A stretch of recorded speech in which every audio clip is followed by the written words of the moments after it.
Hey, Stoney here with another game of Mechabellum, and if you're curious about how a stormcaller abuser can really abuse the heck out of this unit, this is the game for you. At the bottom here, we have Cody Fly playing as a giant specialist. He's up against Odyssey playing as a fortified specialist.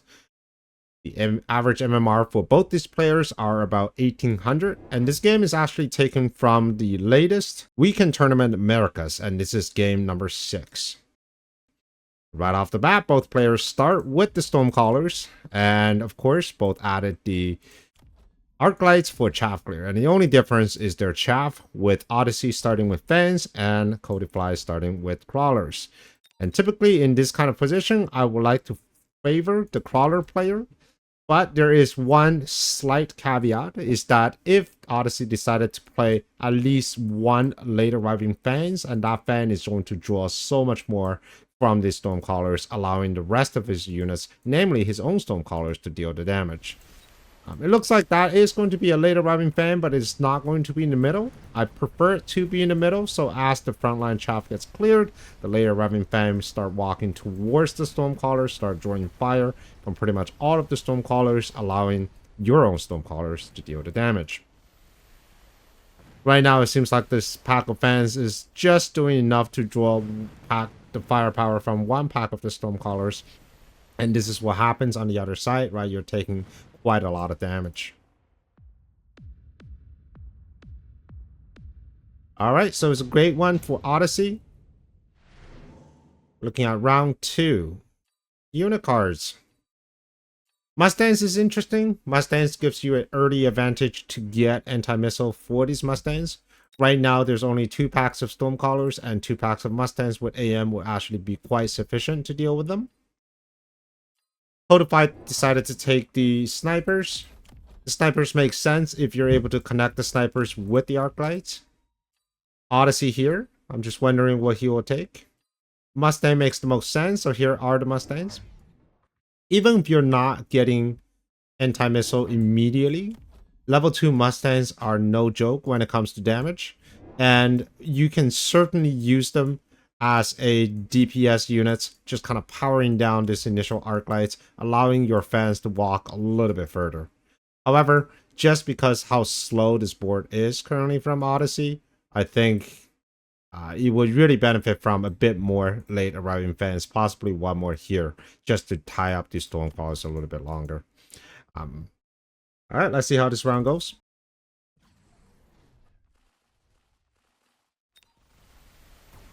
All right, the central arc light was pretty smart because Odyssey realizes that there were crawlers right there in the middle, and the crawlers were coming over to support his army on the side, so he didn't want to have that to happen. So having a central arc light forces the crawlers to move directly towards the center.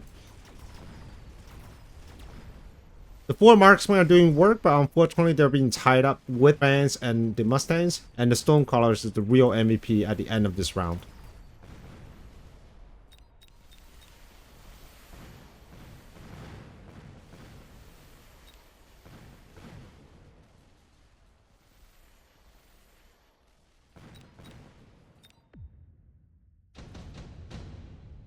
All right, round 3. We are going to have another round of reinforcement cards. Improved fire control system is great when you're putting them on Mustangs.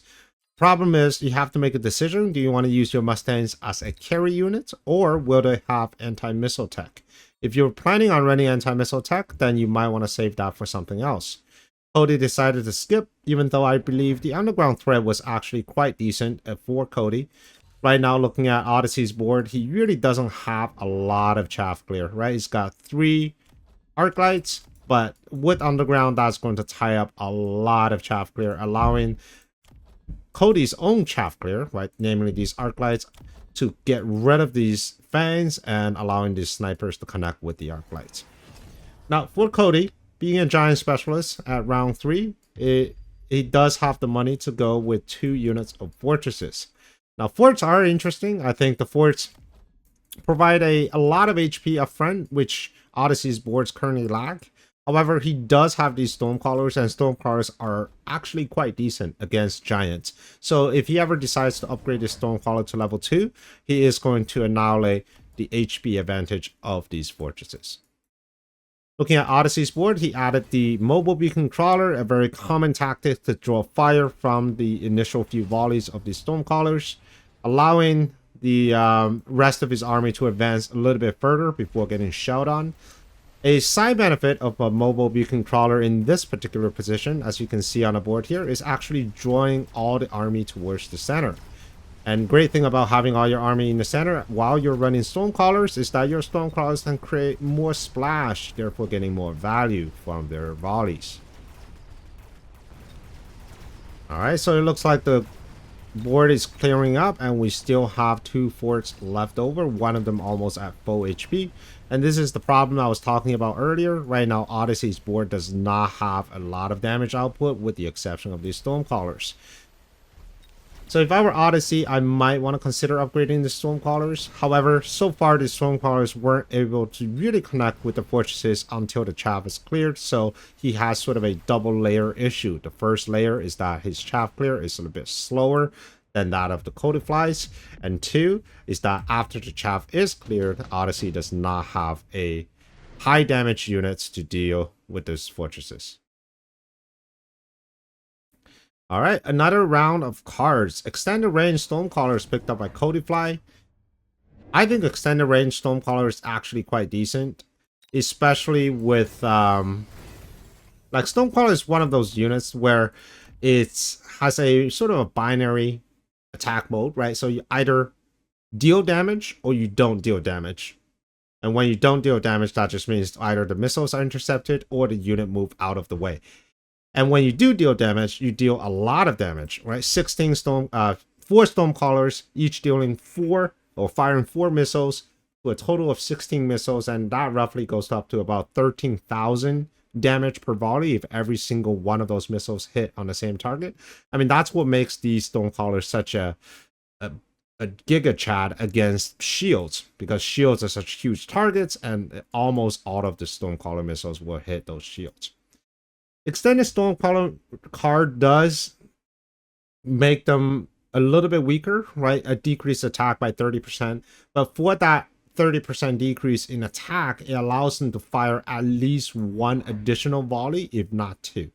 It gives them that extra 30-meter range. And for most units that's currently in Odyssey's boards that walks at 6 meters per second, that means they have to walk an additional 5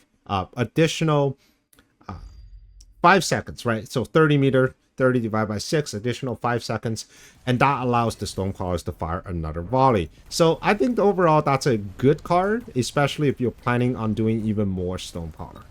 Another reason you want to go with extended range stormcaller is that if you are running launcher overload, which essentially doubles the stormcaller's damage output, you don't have to take the range enhancement anymore.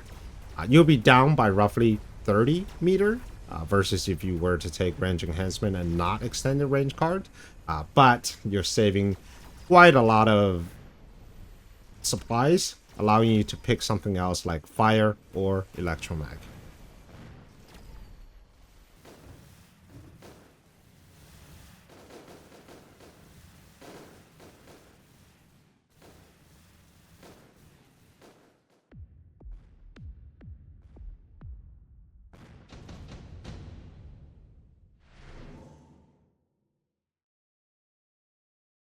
All right, looking at the reinforcement cards, we have a unit drop, and we have some very interesting unit drops actually. Cody decided to go with Wasp, but there's always Farseer, and Farseer does typically come with the anti-missile technology.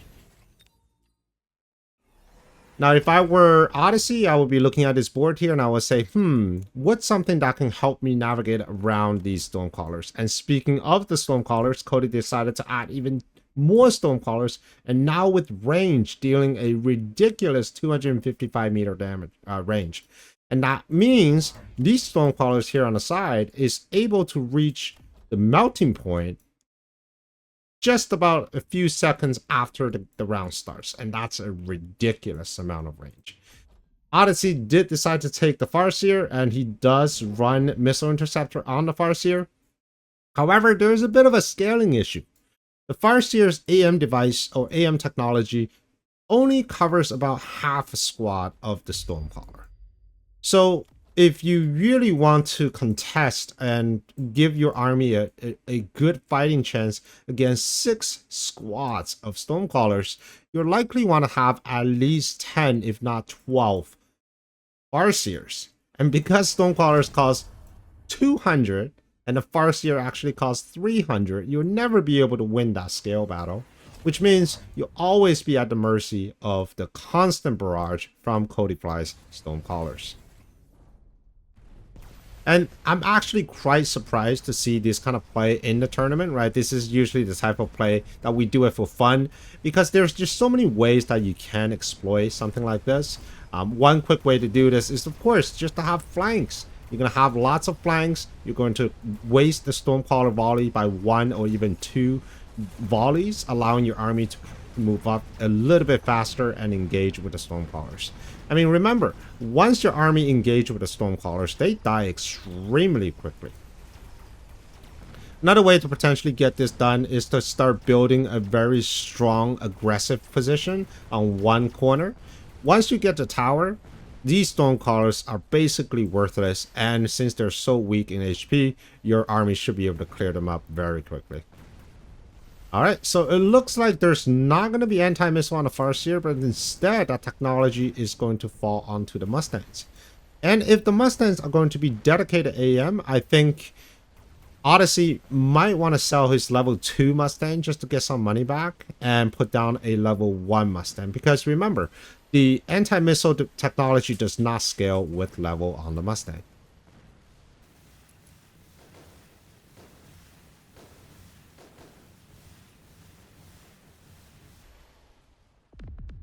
Wow. Mustangs are so good at intercepting missiles if nothing else is in their way. Alright, we are looking at the reinforcements here. If I am Odyssey, I am going to smash that advanced powertrain button so hard. Because if you're fighting against Stormcallers, one of the greatest advantage of the Stormcallers is its ability to get rid of your army at distance. So anything to get your army in their face is good strategy to me. And with speed, not only you're able to move a little bit faster, getting to the Stormcallers a little bit faster, sometimes it also messes with their targeting. Because now your units are moving a little bit faster, when Stormcallers targets the very first or the closest units to them and start firing their missiles, by the time the missile land, because your units now move faster, it will actually dodge some of those missiles. So definitely take the speed spec if you're running into a position such as this. I mean, we're looking at, what, 8 Stormcallers on the board now? So that's a ridiculous amount of Stormcallers. Alright, and he did in fact take speed. Very good choice. And for Codifly, he took additional deployment. I think the rationale for additional deployment right now is that Codifly has a very strong core with his army, right? So he has these 8 Stormcallers and in addition a ton of damage. And what he really needs is distraction. He needs distraction in the form of these large giants with a lot of HP. But he also needs distraction in the form of these crawlers. And additional deployment allows him to do that. But who knows, maybe later on he might just want to use that additional deployment card to put down even more Stormcallers. I mean, it seems to work really well for him at the moment.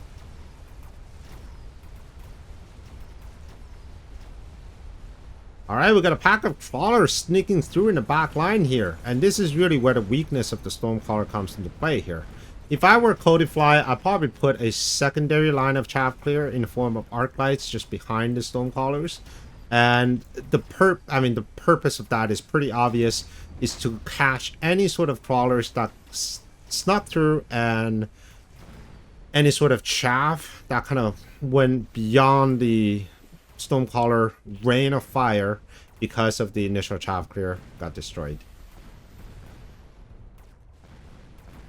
Wow, it's going to look like going to be another win for Codifly. Yes, we have some level 2 Stormcallers. Yes, they got tower. And yes, it's probably going to kill a lot more Stormcallers. But look at his Cody Stormcaller. He's got, what, another at least 3 packs of them left over?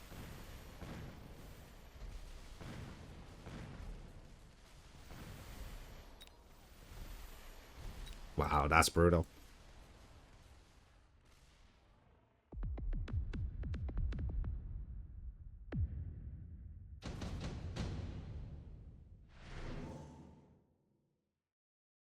All right, a few very nice cards. I think Incendiary is a ridiculous card here.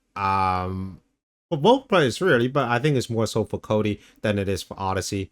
Right now, the primary anti-missile is coming from these Mustangs, so if you're able to land a Incendiary card, probably not up front, probably like somewhere here, you will guarantee to win this round.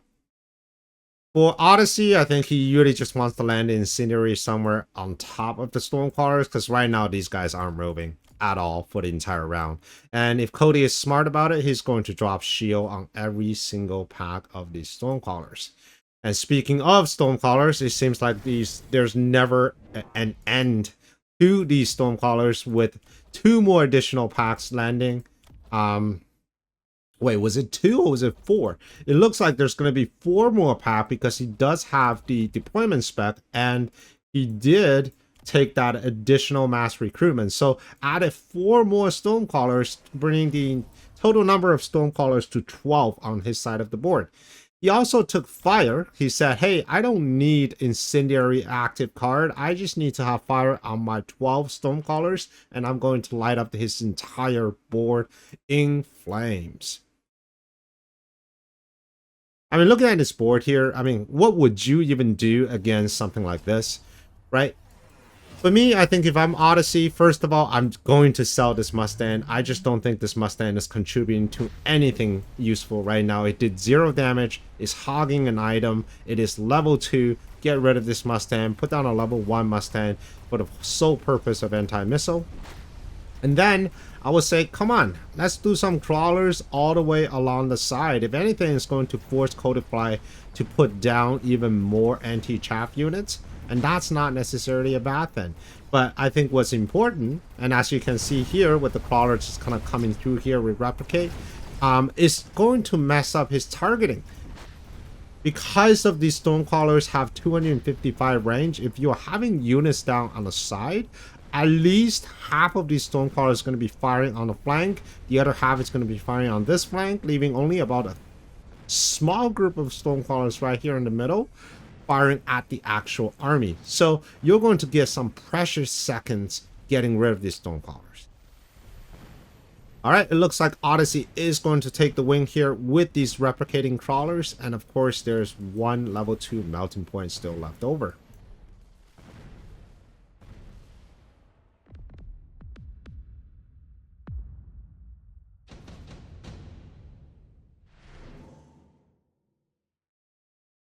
All right, reinforcement cards.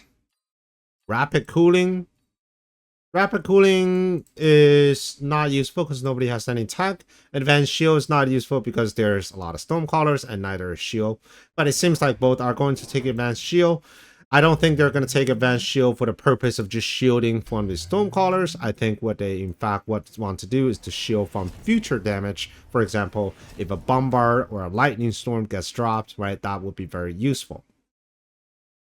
For Odyssey, he did put down 3 shield bubbles, and the reason for that is he is fairly confident that his current Mustang setup, now up to 6 squads of Mustangs, is going to clear most of the damage coming from these Stormcallers.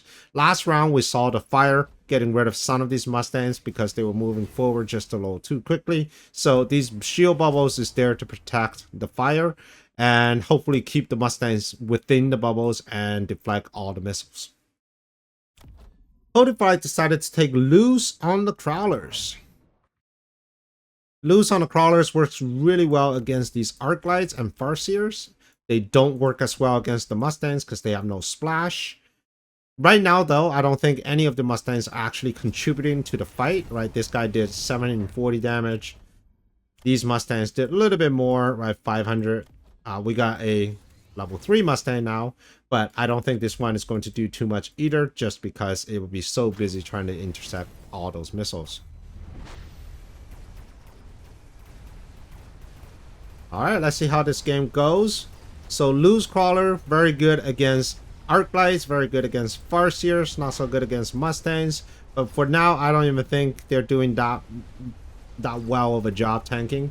I mean, I would have gotten the same value out of them if I didn't have Lose. I think going underground crawler might be a better choice here, considering most of Odyssey's units are shooting at pretty far away, which means underground gives you that flat 30% damage reduction.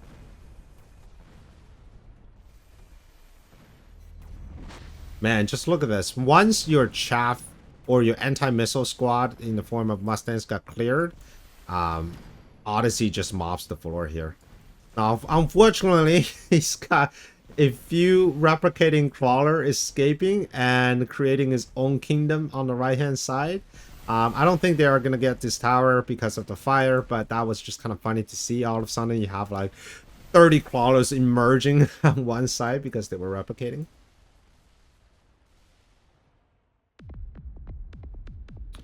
Oh man, bringing Odyssey down to 100 HP. All right. Here is the answer to all these missiles in the form of 2 war factories. And if I'm Odyssey, I mean, that's the unit to take, right? If I am Codifly, what would I do?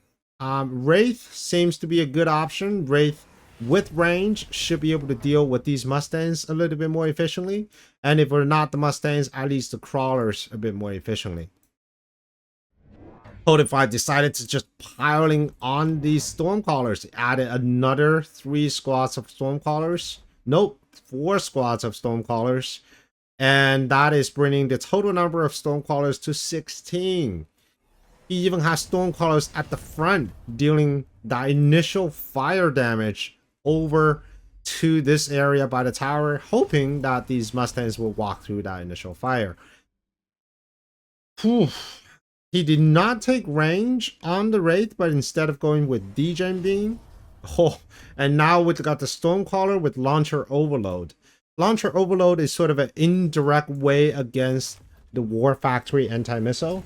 I'm pretty sure Cody at this point was expecting 2 War Factories, if not 3 War Factories at this point. However,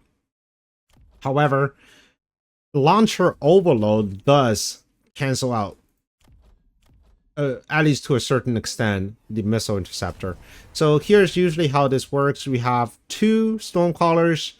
2 Stormcallers should be able to overpower a War Factory at the 2nd or 3rd volley. So at the 1st volley, probably everything gets intercepted, but at 2nd or 3rd, because of the AM device degradation, they are able to connect with the War Factory. With Launcher Overload, you really just need 1 Stormcaller, and that 1 Stormcaller is going to get through that War Factory after maybe 3 volleys. And with 16 Stormcallers, I mean, just look at the board here, right? So many missiles are landing onto these War Factories, and if anything, they're powering down these War Factories.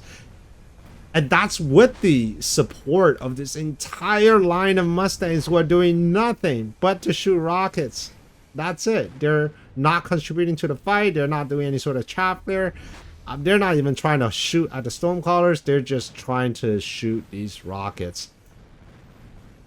Will they prevail though? I don't think so. I think there's still fire on the ground, and I'm not sure that they're going to catch all of the rockets, but no. So here's an interesting thing. We still have these replicating crawlers, and now with underground. The problem with fire callers is once you have units on your Stonecaller line, your buddy is going to shoot at you. And if their missiles land, they're going to create a pool of fire, therefore killing your own units. So it does look like it is going to be defended. It's going to be a pretty big round for Odyssey. Now, is this the comeback round from 100 HP? One thing that we didn't see in this round is that Cody didn't use his trump card, and that is Electromag on the Stormcallers. It is a very expensive tech, being the 4th tech of this unit at 900 supplies. But with this technology and with even more Stormcallers, you're able to not only disable the anti-missile on War Factories, you're able to slow down a lot of your opponent's units, right? I think it might be worth it if he wants to click the button. Or he can always opt in for something like range on this Wraith. Last game, what really tipped the scale to Odyssey was these underground replicating crawlers. They got through, causing this entire right-hand side to collapse because the stormcallers start to fire at each other and burning each other with fire. If he was able to prevent these crawlers from engaging, I think he's going to have a very good time. Oil goes down. There's no electromag, possibly because it's just such an expensive technology. I would love to see just a few more archites here in the back line, but Cody decided, hey, you know what? Oh, there is going to be electromag. Okay, so at the final second, Cody decided to pick up the technology. And I think that's going to seal the deal here. I don't see a way for them to really come in. We do have some wasp though, and right now the only anti-air coming from Cody Fly's board is these wasps at the very back and a few snipers. Oh, he had to sell one of the Wraith on the left hand side to afford this technology. So let's see, maybe because he is having oil, and the oil is going to take care of some of the crawlers and also some of these Mustangs. The electromag is going to land on these war factories and therefore taking a huge chunk of anti-missile out of Odyssey's army. Oh my god, there's so many stormcallers. My computer is struggling. It's looking like a bit of a slideshow here. And now the real problem is that can Cody's anti-air deal with these remaining wasps before they're killed? And I think the answer is yes. I mean, there's only a few wasps left and we still have a single marksman standing tall and just picking off these remaining wasps while the rest of the rocket army goes to town and cover the entire board with fire. And with that, Cody Fly is going to take this game with this ridiculous strategy that should have never worked, but it's somehow does. And if I'm Odyssey, I must be fuming at this point. I mean, it's such a silly strategy, but hey, you know what they say, if it's working, it ain't stupid.